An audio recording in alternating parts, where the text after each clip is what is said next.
माननीय केंद्रीय मंत्री सामाजिक न्याय एवं अधिकारिता मंत्रालय उनके पास है। भारत सरकार में श्री रामदास अठावले साहब जो हमारे बहुजन समाज से आते हैं, वो आज परिवार से मिले। मेरा नाम रवि कुंडली है, मैं हरियाणा प्रदेश का अध्यक्ष की मेरे पर जिम्मेदारी है रिपब्लिकन पार्टी ऑफ इंडिया की। और उसके बाद माननीय केंद्रीय मंत्री जी ने हमारे हरियाणा प्रदेश के माननीय मुख्यमंत्री जी से टाइम लिया मिलने का, तो उन्होंने तुरंत मिलने के लिए टाइम दे दिया कि आओ आप मिलना चाहता हूं। तो वहां पर मैं और हमारे पूर्व कैबिनेट मंत्री बहुजन नेता भाई संदीप वाल्मीकि जी भी हमारे साथ थे। तो अब ये बताएंगे कि वहां पर हमारी क्या क्या बात हुई। साथियों नमस्कार। आज आप सबको पता ही है, केंद्रीय मंत्री रामदास अठावले साहब आए थे और वो सामाजिक न्याय के योद्धा हैं और बहुजन मूवमेंट के बहुत बड़े क्रांतिकारी साथी हैं। परिवार से मिले, उसके बाद सीएम साहब के यहाँ गए। तो जिस कमरे में हम लोग बैठे थे वहां पर एक खुल्लर साहब हैं, क्या नाम है उनका पूरा, राजेश खुल्लर, एक रस्तोगी जी जो चीफ सेक्रेटरी हैं वो, सीएम साहब थे, एक खुंडरू साहब थे, बुंडरू, ठीक है, ये लोग थे वहां पर। और वहां पर साहब ने, अठावले साहब ने बात रखी कि भाई इतने दिन से न्याय क्यों नहीं मिल रहा। उन्होंने कहा कि भाई सुसाइड नोट है, 9 पेज का सुसाइड नोट है, इतने सारे उसमें एक्यूज्ड हैं, किसी के खिलाफ भी कोई कार्रवाई अभी तक नहीं हुई। तो क्या मैसेज जा रहा है देश में? हम लोग भी एनडीए का हिस्सा है, अठावले साहब ने कहा, और आप लोग इस प्रदेश के मुख्यमंत्री हैं बीजेपी से। तो खुल्लर साहब ने कुछ बहुत सारे टेक्निकल इश्यूज गिनवा दिए हमें। वो तो मैं सुप्रीम कोर्ट का एडवोकेट हूँ, भाई भी एडवोकेट हैं, हमें पता है। तो हमने उनसे पूछा एक सिंपल सा क्वेश्चन कि खुल्लर साहब क्या आपने इस पे लीगल ओपिनियन लिया है कोई एक्सपर्ट से? तो उन्होंने कहा कि हम आईएएस हैं, ये है वो है, बहुत सारी चीजें उन्होंने बताई। तो मैंने उनको एक बात कही, सीएम साहब आप एक प्रेस कॉन्फ्रेंस कर दो। आप प्रेस से क्यों भाग रहे हो?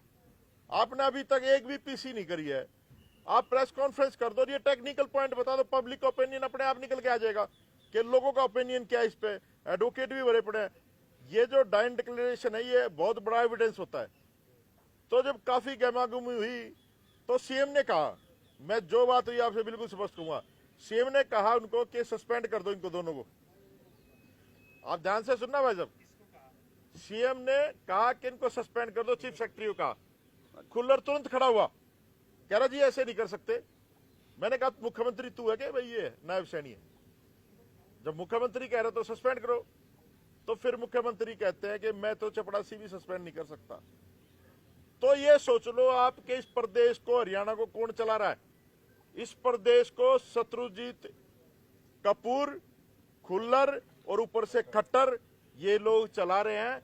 इसमें जो है ना, सीएम तो मुझे नहीं लगता उसकी कोई सुनता है, रबड़ की मोहर है।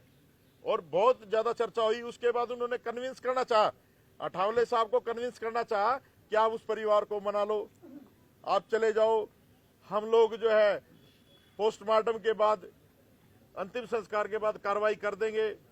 और इतना घटिया आदमी मैंने नहीं देखा। जो ये खुल्लर था उसने तो ऐसी बात कही, मैं आपको बताऊंगा, आप लोग भी ऐसे आदमी पे थूकोगे। उसने कहा कि हमें क्या पता ये मर्डर है, सुसाइड है, AK-47 से गोली मारी है, किससे मारी है। तो ये इतने असंवेदनशील लोग हैं कि ये लोग उस शहादत का मजाक उड़ा रहे हैं। तो आप लोग समझ लो कि जब मुख्यमंत्री आपको फेस नहीं कर पा रहा तो कसूर किसका है? ये जो सरकार है ये डमी सरकार है, केंद्र से ऑपरेट हो रही है।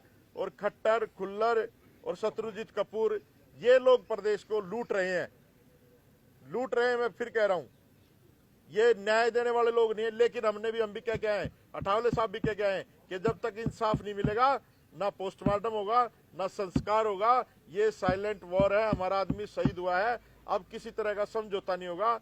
अभी हमने कल पंचायत करी थी और 48 घंटे अल्टीमेटम है, पूरे देश में आंदोलन शुरू हो गया है। आप लोग भी मीडिया के माध्यम से आपको पता चल रहा होगा, अभी 17 सेक्टर में कैंडल मार्च भी है। और हम लोग यहाँ से हिलने वाले नहीं है भाई, आप लोग देख रहे हैं हम लोग बराबर बने हुए हैं। तो ये वार्ता असफल रही, हम संतुष्ट नहीं है सीएम साहब की वार्ता से। और जो परिवार जैसा भी चाहेगा वैसा होगा, लेकिन ये आंदोलन हम लोग नहीं रुकने देंगे। अभी हमने एक घोषणा भी की है, हम लोग एक सामाजिक न्याय मोर्चा पूरे देश का बना रहे हैं और उसमें जो बाबा साहब की आइडियोलॉजी के लोग उनको लेकर के देश में कोई भी एट्रोसिटी होती है या हमारे अधिकारियों को शोषण होता है, हमें पता चलता है तो हम सरकार की नाक में दम करने का काम करेंगे। संदीप जी, आपने कहा कि डमी सरकार है, केंद्र चला रही है, आप भी लोग केंद्र को समर्थन दे रहे हो, सरकार में हिस्सेदारी तो आपकी। देखिए, पहला कैबिनेट मंत्री है जो यहाँ पर दुख साझा करने आया है, ठीक है, और जाकर के सीएम को डांटने का भी काम किया है, उनको कहने का भी काम किया कि आप जो न्याय दीजिए। अगर वो जो लोग समझौता उनका होगा, राजनीतिक समझौता होगा, लेकिन अगर हमारे परिवार में कोई हत्या करेगा तो हम लोग किसी भी समझौते के साथ नहीं है भाई, हम लोग परिवार के साथ हैं। तो ये तो बहुत सारी चीजें हैं, मीडिया भी भली भांति जानती है बहुत सारी चीजों को, है ना। आप लोग जो है ना, पत्रकार सबसे जागरूक और फौजी होता है, आप लोग देश को बचा सकते हो, हरियाणा को न्याय दिला सकते हो आप लोग। मेरा तो हाथ जोड़ के निवेदन है कि नायब सैनी साहब, ये गरीब गुरबा समाज है, इसको न्याय दे दो। और ये जो हमारे मंत्री भी उल्टा सीधा बोलते हैं, बेदी, कृष्ण पवार, कृष्ण बेदी, इनसे भी निवेदन है कि आप लोग भी गलत न्यूज छोड़ना बंद कर दो, शर्म करो, इन लोगों ने आपको भेजा है। तो ये चीजें आपको सोचना चाहिए। चलो चलो।